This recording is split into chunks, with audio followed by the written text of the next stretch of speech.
first of all, how did the script come into your possession? My good friend, Alex Kostanovich, who lives in New York, is a writer. We both went to AFI together years ago, and I love his writing, and I always, I had him swear to me that whenever he writes a script, I'm the first one to read. So he sent me the script a couple of years back, and he wrote it with another very, very talented and very, very smart psychotherapist who's not a writer, who was not a writer at the time. Now he is. And they wrote it together, and I just fell in love with it. I felt that beyond the interesting plot, it has a really great, deep psychological examination that fascinated me. And so I told him, yeah, I want to do it. Let's go. So the psychological aspect of it, when you read it, what did it understand about human nature that most excited you? Well, I don't know if I had major, huge revelations about human nature, but it just rang a bell. It felt familiar, and it felt, it talks about obsession. It talks about destructive love. It talks about relationship with parents and where we come from. And the most important thing, it talks about reclaiming ourselves, and because it has elements of going back into your past. I mean, the main character is going into her own past, examining her own past and trying to change it.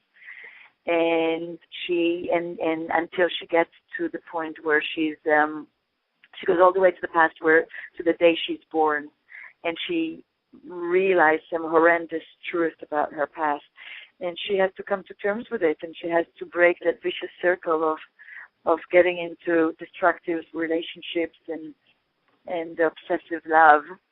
She has to break those that vicious circle by understanding what happened and start over. Well, those are very kind of ambitious themes, and I'm curious to know what the biggest challenge was in realizing them.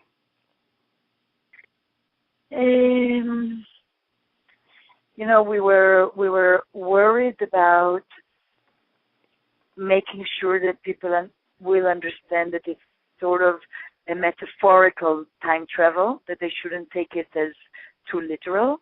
It's the whole time travel is a metaphor. It's just a device to go back and examine your past. It's not really, even though, in the movie we go back down in an elevator, and we have the wonderful David Warner as sort of the 100-year-old man who takes her down the elevator and guides her into her past and gives her hints into what she needs to resolve in each one of those lifetimes. Not lifetimes, it's her own lifetime, but in that period of her life. It's basically the same process as when you go to a shrink and you go back and back and back and you examine and what happened then and what happened then. And so it was important for us to keep people understanding what's happening in the movie, what's the plot, and on the other hand, understand the deeper psychological level. So it was very, very tough to have Jodie Whittaker, the main lead, the actress, who's a wonderful actress, and she has to act against herself. So, there's the regular Mia, who's the present Mia, and then as she goes into her past, she has to act against herself, or not against, but across from herself in different stages, in different ages, and talk to herself. And so, just to do that, it's challenging for the actress to jump from one chair to another and act and answer and keep the emotional level right and all that. And it was challenging with the camera, and it was challenging to, not that it hasn't been done amazingly before with Jeremy Irons and Dead Ringer and all that, but this was our challenge. Yeah. Well, I want to ask you a couple of questions specific to directing. When you're directing a film like this, what kind of atmosphere do you like to create on the set? It's a good question. I love, and it doesn't discard anybody else, style of work. But for me, what's important is to create a very liberal, open atmosphere. I want to capture the moment. We have the script, and we have, unless it's a comedy, and the timing of each joke is very, very, very important. But when it's, especially if it's a drama, to create the truth of the moment, and so to let the actors find it, and to have a relaxed atmosphere where they can do anything, where we can all make mistakes, where we can all make horrible versions that will lead us to the right version. And I work a lot with my gut. I just want to feel, I need to feel that it's right or wrong. And I'm willing to take chances, and I'm willing to work with the actors, and they're on finding the truth of the moment, even if I imagined it completely different when I wrote it, or when somebody else wrote it and I just imagined it and adapted it as a director. So that's the main thing.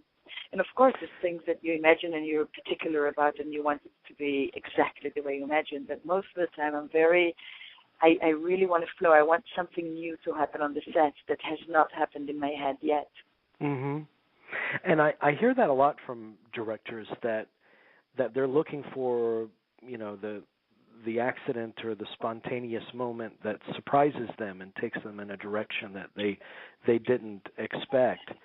And you got to be open-minded for it, and a bit brave to take your chances also. Yeah, but that must be a delicate balance, because as a director, you're in charge of the whole thing, really. And so to exercise that sense of control and at the same time be able to let go. Yes, you're exactly delicate. right. You're exactly right, because what I find is that oftentimes actors, they get so much into their own part that they want to take the plot into different directions. So I had, I won't mention names, but on a certain movie, I had two lovers, and they were having so much, movie lovers, right? And they had so much fun together, but in the movie, they had to split at the end. And they really wanted to have more scenes together, so they came to me and they suggested that they'll have more scenes, and they won't split at the end of the movie, but they'll actually end up together in the movie. They were like, no, and you have to steer them back into the big picture that the movie is about this and that. But oftentimes actors will want to, they feel the part so much from their own point of view that they'll suggest bigger plot changes or things like that, or relationship changes, and you have to, as a director, keep the overall picture very, very strong in your mind so that you can give the right answers and keep the big picture in mind. Mm. When you live with a movie like this for so long, and you put it together and you nurture it, when you watch the finished product, when you watch the finished film, does anything about it surprise you or exceed your expectations from when you first started? Always. There's things that I get disappointed by, and there's things that excite me, and I discover something completely new. And so, yeah, it's a fascinating process, and I kind of much more aware of it now when I go back to write, because when I write it, I'm like, wow, this is a great scene, and I realize that sometimes the greatest scene on page may be like the lamest scene in the movie, and a scene that you never thought about that suddenly surprises you, and it's like, wow, this is my favorite scene in the movie. Yeah. It happened to me actually a few times, and so there's a scene in Thousand Kisses Deep. There's the scene that I love the most. For me, it's very personal. Maybe in a few months I'll change my mind. But right now there's a scene where Hugh Gray Scott, who is an unbelievable actor, sits in the room and surprises. Jodie Whittaker is coming into the room, and she doesn't know that he's there. And she comes in with a cat, and he lights his Zippo lighter and lights a cigarette. And the scene has hardly any words. He gives a small monologue, and then he approaches her, and nobody talks. And at the end of the scene, and then he kisses her, and then at the end of the scene, her younger self comes in and surprises them. But, and again, that scene hardly has any dialogue, but there's something so tense about that scene, and so right, and I don't know, all the elements just came about, and it's my favorite scene in the movie. There's something about silence that reads extremely well on film. There's a power in it. I find. I agree. Yeah. Also in music. Yeah, absolutely. Speaking of music, when it comes to the title "A Thousand Kisses Deep," you came up with that pretty late in the process, and it's from Leonard Cohen, isn't it? Right. Yeah, it was actually not my idea. It was the producer, Ophir Kedar, who followed the movie from the beginning. He read the script and said, "I'm in," and followed through all the way. And it was his idea at one point in post. And when he proposed it, I was like, "Yeah, it's great." So that's how it came out. It was not my idea, and it was not an original idea in the script. We actually had a William Faulkner quote in the beginning. It was different. Lots of things were different. Yeah. So when you did play the film at festivals, correct? Right. Yeah. I didn't go to all of them, but to a few I did. When you unveil it to an audience, when you show it to an audience, and you're finally able to see it for the first time through their eyes, is that an exciting experience, or is it nerve-wracking? Yes. How does that feel? Both. It's both. It's nerve-wracking. I mean, like really nerve-wracking, but it's also so exciting, and you learn so much.